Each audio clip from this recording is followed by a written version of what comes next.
All right, good evening. Welcome to, of course, this edition of TV47 Weekend Edition. My name is Kyallo. This is going to be an amazing show, as you know. The first one this year, last year tumefanya kazi poa, of course, on Say What. Thank you so much, of course, for being with us. Now to this year, today we're starting a new chapter here on the show. Say What is going to be on tonight, of course, and we have an amazing panel like always. Na leo tunaongelea maneno ya boss ladies, wanajiita boss babes, boss ladies, entrepreneurs, business after business. Lakini sikuja saa ya relationship, tunauliza, can a woman have it all? Can they prosper ikikuja kwa job and everything else? Na pia kuja maneno ya nyumbani, mapenzi, all those things, can they actually have it all? It's going to be a very interesting discussion. I can't wait for that because it's going to affect. It's going to be a great show. Of course, we start with the top stories tonight. Let's begin with the highlights.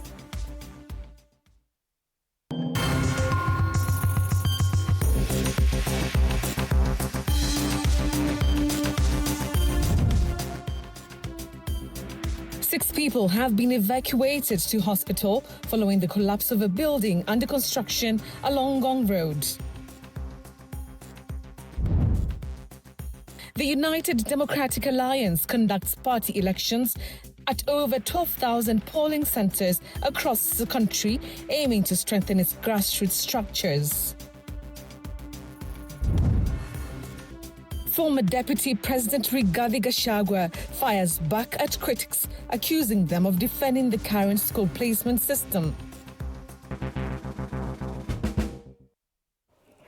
All right, well, thank you so much for joining us tonight. Our sign language anchor tonight is Valen Owino. Let's begin with our top stories. And we begin in Karen, where 2 people have been confirmed dead and 7 others injured after a building under construction collapsed opposite Karen Community Church. The Kenya Red Cross says rubble clearance is still underway, but all persons who had been trapped have now been accounted for. Emergency response teams remain at the scene as investigations and safety operations continue. The incident comes just days after a similar tragedy in South Sea, Nairobi, where a building under construction at South Sea Shopping Centre collapsed on January 2nd, raising fresh concerns over construction safety standards in the country. We're going to be giving you live updates of what's happening on the ground with this continuing story. Moving on now. And as the 2025 KCSE results are released, inspiring stories of determination and resilience are emerging from across the country. Beyond the grades, some candidates have defied years of adversity, from long interruptions in schooling and learning with disabilities to studying in remote areas with limited resources to achieve success against all odds through perseverance, hard work, and support from families and teachers. Well, these learners have proven that challenges do not define destiny. Suzanne Locher takes us through this powerful stories of hope and triumph. Take a look. For some, the KCSE is just an examination. But for others, it's a dream decades in the making, a chance to rise above adversity, rewrite a life story, and prove that determination knows no age, limits, or boundaries. In Radiro Village, Homa Bay Town Sub-County, we meet 50-year-old George Ochieng Okumu, a man who has achieved what many once thought impossible. 34 years after first stepping into a classroom, he has finally completed his KCSE, a triumph of perseverance, resilience, and an unbreakable spirit. I even got jobs with that class 8, but I could not go far. Because everybody who wanted even to employ you, what they could ask is a Form 4 certificate. What makes his story even more remarkable is that he walked this journey alongside his son Brennan, turning study time into a shared path of hope, determination, and family pride. We were just revising with him because we were the ones who were going to school. At Kapsabet School for the Deaf, students are redefining what ability truly means. In 2025, 34 candidates sat for the KCSE, and for the first time in the school's history, 3 earned a direct entry to university, a proud milestone for the institution. A mean score of 4.75. This is the highest mean that we have ever had. Deep in Makueni County, Makindu Girls High School, a school that supports and nurtures vulnerable village girls, is rewriting futures. Once little known, the school has emerged among the most improved in the 2025 KCSE examinations, with more than half of its candidates qualifying for university. Many sacrifices accommodating students here who have had nothing. Even some of these who are here, some have walked through this gate with only the envelope. Even there's a student who came here without shoes. At Mau Mau Memorial Girls School in Tana River County, history has finally been made. For the first time since the 844 system began, the school has recorded a C grade, with 35 girls now qualifying for university admission. Tukiangalia history ya Mau Mau tangu shule yanze 1968, hatujaipata majibu kama yenye tunasherehekea siku ya leo. In Baringo North constituency, a region scarred by decades of conflicts and insecurity, Moi Boys Kabartonjo has risen above the odds, securing direct entry to university for all its candidates. D plus 0, C minus 0, C 0. For these individuals and institutions, the KCSE is more than grades. It's a proof that with courage, opportunity, and hard work, dreams remain achievable no matter the obstacles along the way. Susan Locho for TV47, Nairobi. Thanks, Susan, for that. Such a lovely story there. All the best to all, of course, the people who now continue to move on to the next phase of university education.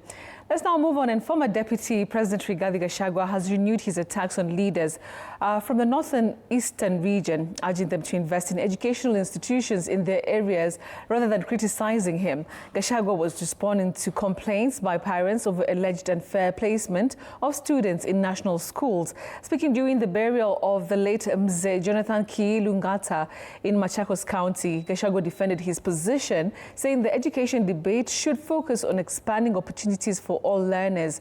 He later addressed supporters at a political rally in the region. The debate over the placement of students in national schools continues to spark heated reactions, even after Education Cabinet Secretary Julius Ogamba warned former Deputy President Rigathi Gachagua against politicizing education. Today, Gachagua and leaders allied to the united opposition launched fresh attacks, accusing leaders from northeastern and other regions of misusing funds allocated for the development of educational institutions. Gachagua also drawing President William Ruto into the controversy, questioning his engagement with leaders he says have failed to deliver development in their regions. Not ya northeastern kwa sababu wanapiga kelele ati wajae mashule hii. Tunasema hata northeastern shule zijengwe, watoto ya Ukambani waende huko wajuane na wale wa Somali. We are saying kila mtu ajenge shule. Earlier in the day, Gachagua attended the burial service of the late Mzee Jonathan Kyallo Ngata in Machakos County. It was during the service that he openly endorsed Wiper Party leader Kalonzo Musyoka, urging Ukambani residents to register as voters and rally behind Kalonzo's presidential bid ahead of the 2027 general election. Kama munataka akuwe the flag bearer ya united opposition, he must come to the table mukimsaidia na kura milioni 4 tuanze kumsikiza. Kwa sababu mambo mengine yake iko sawa. Masomo iko sawa sawa. Uwakili iko sawa sawa. After the burial, the former deputy president toured several parts of Machakos County alongside Kalonzo Musyoka and other Ukambani leaders. Machakos Governor Wavinya Ndeti called on residents to unite and support Kalonzo's presidential ambitions. Rigijini kazini yetu, sisi wote tutakaa pamoja. Tumeshikiliwa pamoja na glue. Hakuna mahali mtu ataenda. Yule anafikiria ati Kalonzo na Rigiji wanaweza kuachana, wangoje. The leaders also took the opportunity to address residents on a range of issues affecting the country under President William Ruto's administration. Na kuna jamaa pale anaitwa Kasongo anawaambia stories za Singapore. Sisi tumeambia bwana Kasongo, let us go back to the basics. Hiyo ndoto yako ya Singapore haujui vile Wakenya wanaumia. Paul Kirobi, TV47. All right, let's now move on, and fresh fault lines have emerged within the Orange Democratic Movement as rival factions clash over the party's political direction and its role in the broad-based government. Now, a faction led by Makadara Member of Parliament George Aladwa has dismissed meetings convened by a rival camp, insisting the ODM's future must be steered strictly through established party structures. Take a look at this. Divisions within the Orange Party continue to deepen over the party's engagement with the government and its approach to negotiations. One faction of the party has now accused a faction linked to Secretary General Edwin Sifuna and Siaya Governor James Orengo of holding unsanctioned meetings on the party's political direction, warning that such moves risk destabilizing the party as it prepares for coalition talks. The standoff has triggered calls for calm, with some leaders pushing for dialogue to steady the party, while others insist that only formal party structures should guide negotiations, leaving ODM at a critical crossroads ahead of the 2027 elections.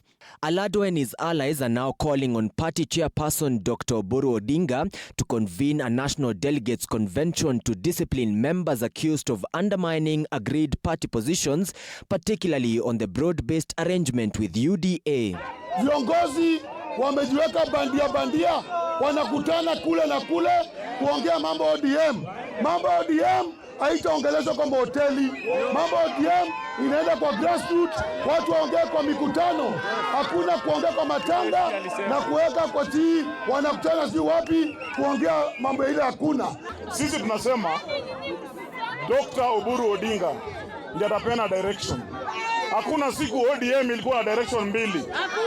Responding to the divisions, Dr. Oburu Odinga says he has chaired all broad-based government meetings and insists the era of backdoor engagements is over, noting that ODM will rely on structured and sanctioned negotiations to safeguard unity and bargaining power ahead of 2027. I want to tell them that all the meetings of the broad-based arrangement with Ruto, the chairman has been this man called Oburu Odinga before you here. As we approach 2027, we are not going to get into a government through the back door. We are going to get in through the front door through a negotiated arrangement. But those who are saying that Oburu is not validly elected, I challenge them. If they say it is NDC, let us go with them to NDC. I will call it very soon. The party has also announced plans to form a formal negotiation team.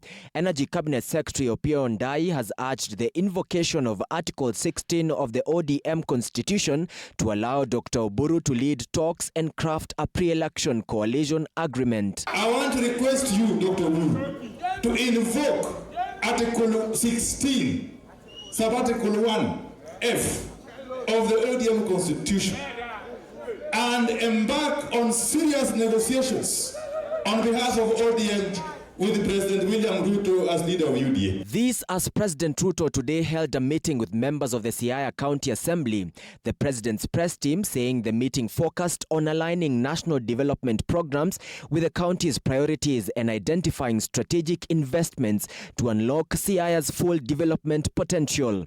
Monene John reporting for TV47, Nairobi.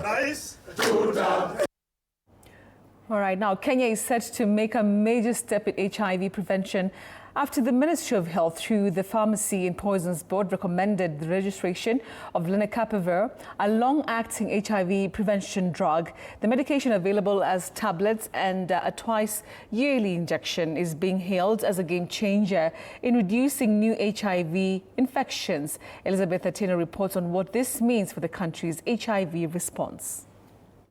A cloud of hope hangs over the 1.3 million Kenyans living with HIV after the Ministry of Health today announced that Kenya will soon roll out lenacapavir, a long-acting injectable drug administered twice a year to prevent HIV infection.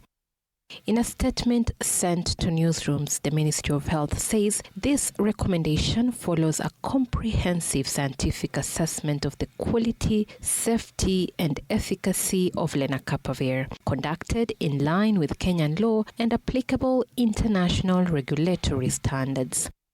Kenya is among the first African countries to recommend lenacapavir for registration, a decision that aligns with recent global public health guidance, including recommendations by the World Health Organization. African countries that have already granted formal regulatory approval of lenacapavir include South Africa, Zimbabwe, Zambia, Malawi, Botswana, Rwanda, Tanzania, and Uganda. The injectable lenacapavir offers an important alternative to daily oral HIV prevention medicines. This is particularly beneficial for individuals who face challenges with taking pills every day. The Ministry of Health says they will ensure the medicine is introduced in a timely, equitable, and responsible manner for populations at substantial risk of HIV infection.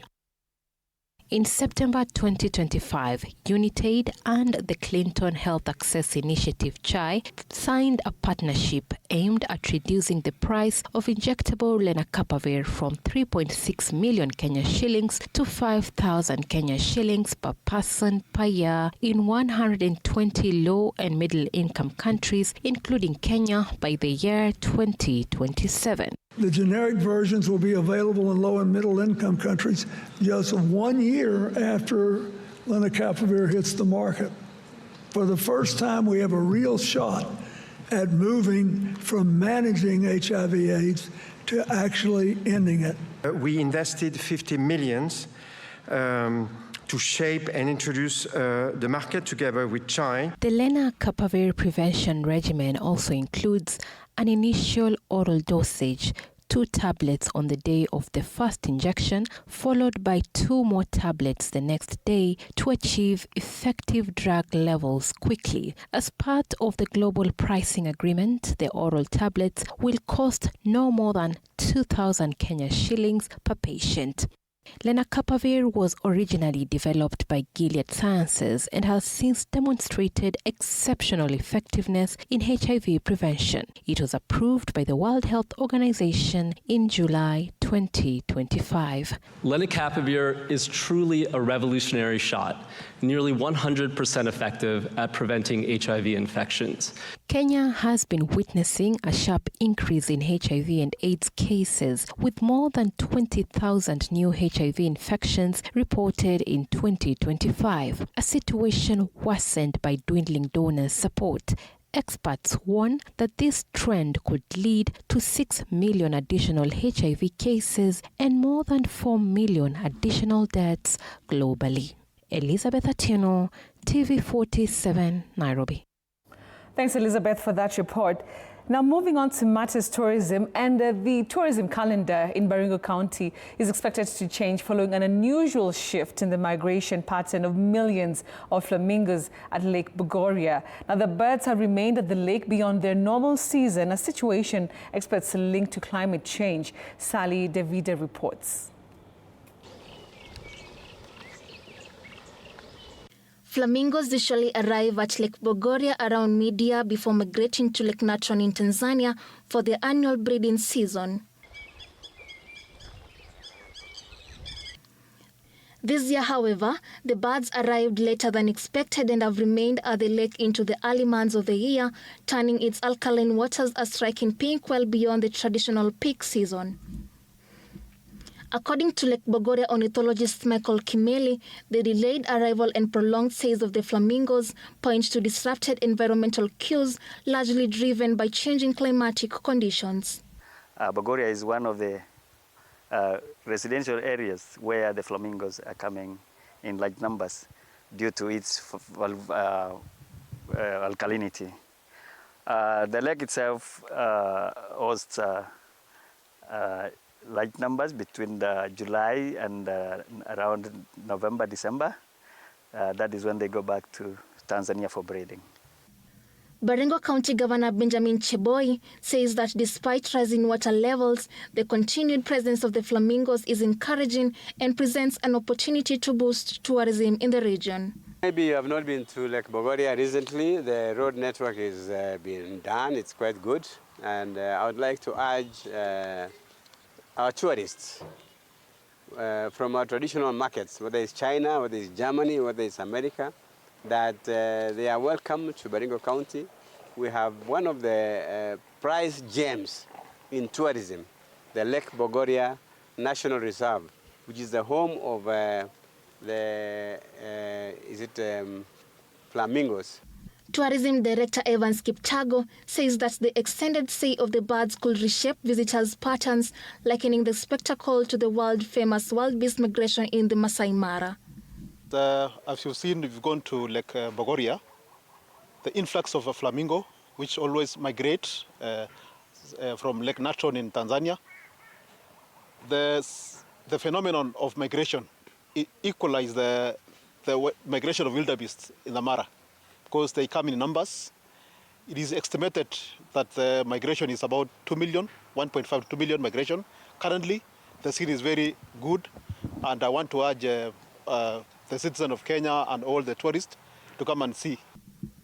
The unusual presence of flamingos at Lake Bogoria is now expected to alter Baringo County's tourism calendar. Sally Davida, TV47. Interesting story there, Sally.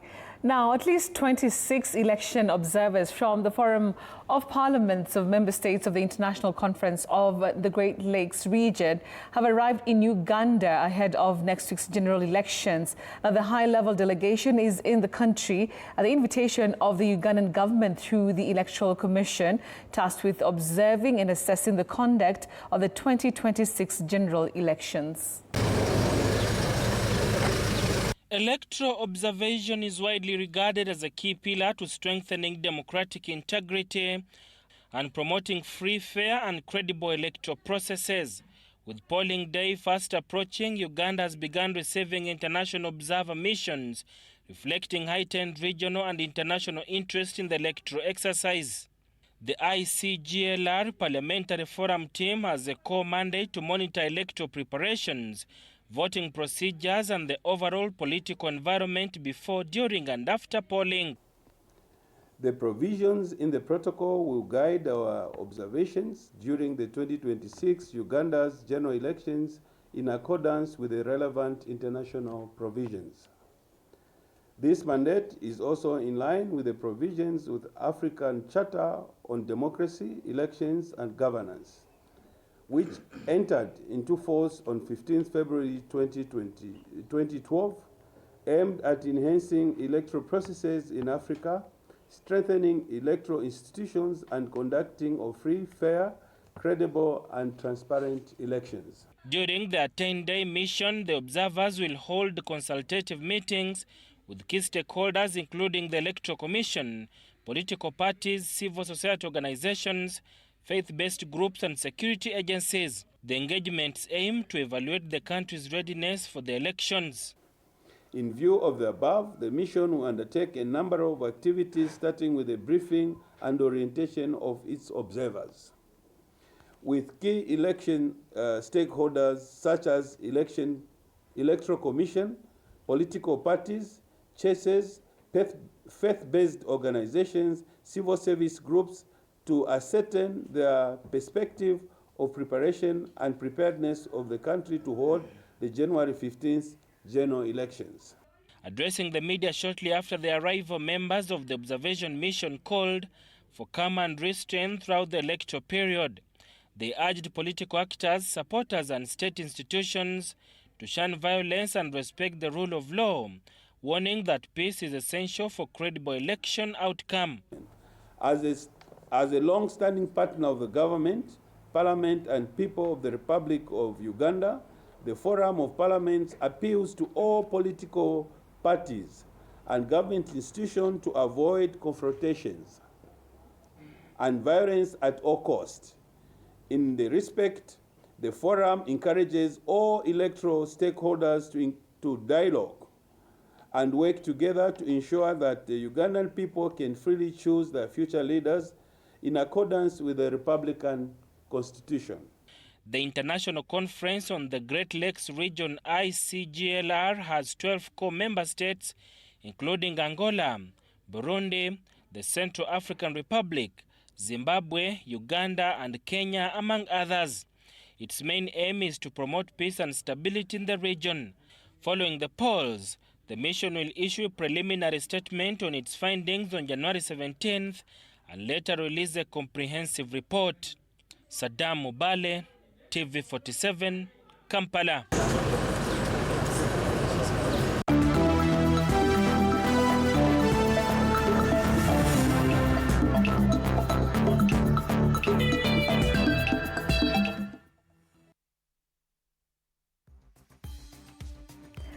All right, masaa sasa ni ya michezo. Now, Bandari overcomes visitors Kakamega Homeboys 2-1 in the SportPesa League match played in Mombasa County on Saturday afternoon, while APS Bomet and Mara Sugar settled for a 1-1 draw. Now, meanwhile, visitors Murang'a Seal defeat Mathare United 2-0. Striker Victor Haki puts coach Osborne Monday's team ahead of in the first half before defender Jackson Imbiaka seals the victory deep in the second half. Murang'a Seal now have 21 points on the standings after 15 matches, while the Slum Boys have 18 points after 16 games. At the same time, Bandari sits in 10th position with 20 points from 15 matches, while Homeboys are placed third on the log with 24 points. Wako kileleni kama mlima tu. Baridi imejaa kila. Sasa hapo ndo mtacheka, maana majembe tunayaleta kusema kweli. So mashabiki wetu wa Bandari watu support kama wanazidi kusupport wapya tu. Si mnalalamika mbele, mtakuwa sasa mnakuja kuliali mnafurahika, so hamna shida, tutatengeneza kila kitu kiwe vizuri. SportPesa League leaders AFC Leopards, former champions Gor Mahia and FKF Cup champions Nairobi United will be in action on Sunday in the top flight league. Nairobi United, under the leadership of Salim Ali, will travel to take on Ulinzi Stars in the 3 p.m. kickoff, while Posta Rangers will host Kariobangi Sharks. Elsewhere, Kyallo will be in Kisii County for their match against Shabana, while Ingwe will square off with Tusker FC. Leopards sit on the top of the table with 27 points ahead of Gor Mahia, Homeboys and Tusker.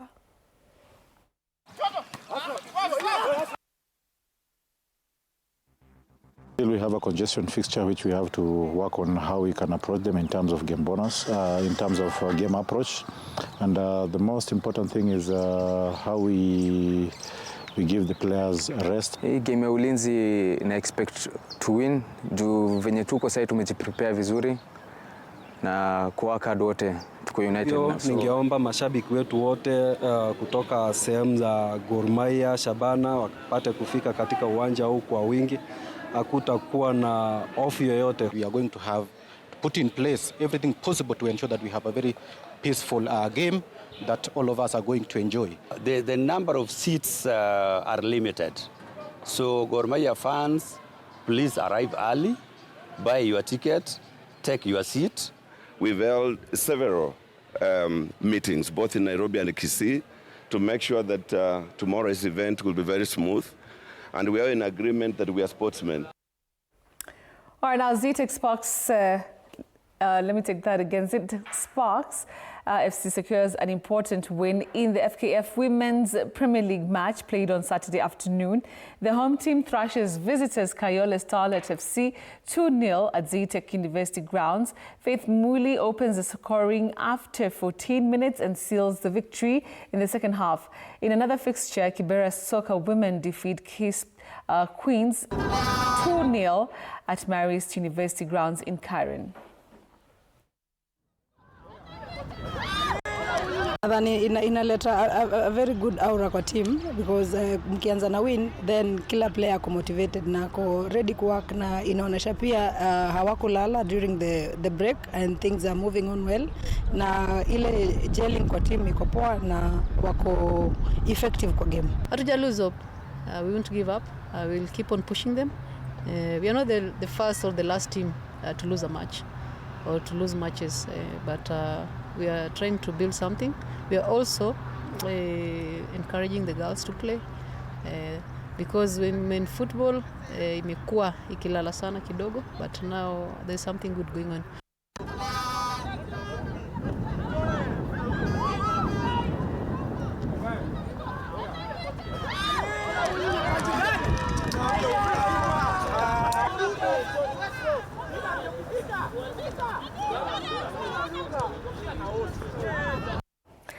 right, so we'll take a short commercial break, but we're coming back with more. Don't go away.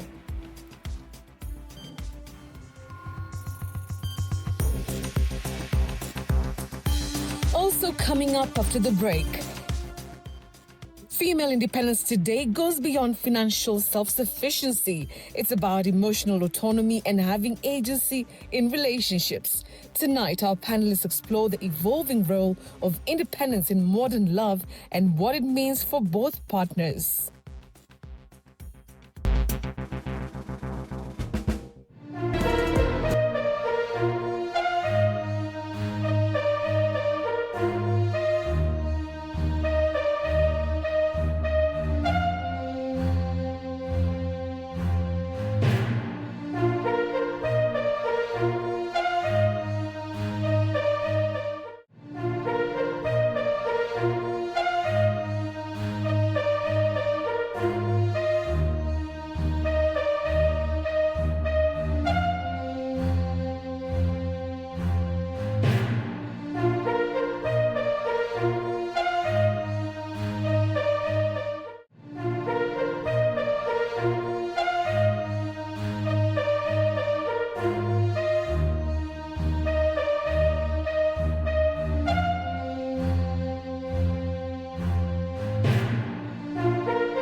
right, and welcome back. Welcome back. Thank you so much for staying with us. And if you're joining us, you're much, much welcome. We just want to revisit a top story that we had highlighted earlier. And 2 people have been confirmed dead and 7 others injured after a building under construction collapsed opposite Karen Community Church. The Kenya Red Cross says rubble clearance is still underway, but all persons who had been trapped have now been accounted for. Emergency response teams remain at the scene as investigations and safety operations continue.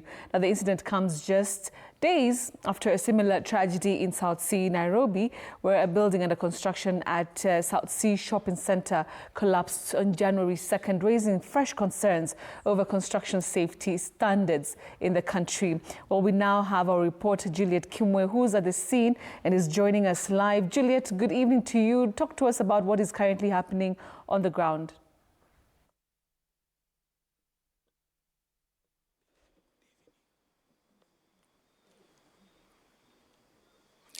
Good evening, and thank you so much. Indeed, I can get you clearly from the studio.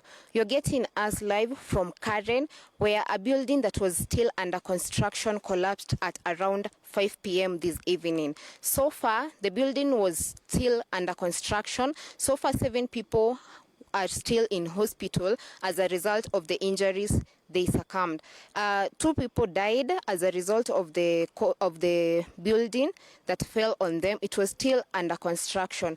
Earlier on, the Duncan Ochieng, the director of the disaster management unit, confirmed this and said that 2 people died as a result of these accidents. As of now, the operations have ended, and as the owner of the building has been identified, and the procedures are still ongoing, so that to enable to understand what was the real cause of the building to collapse.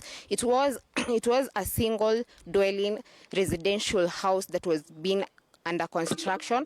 For now, 7 people are still in hospital, but according to the officials from the Kenya William Sifuna, he says that their health is going well. So far, nothing much is happening now. No one is beneath the rubble at the moment. It is what we have for you now, Betty. If you have any question, Betty, in studio.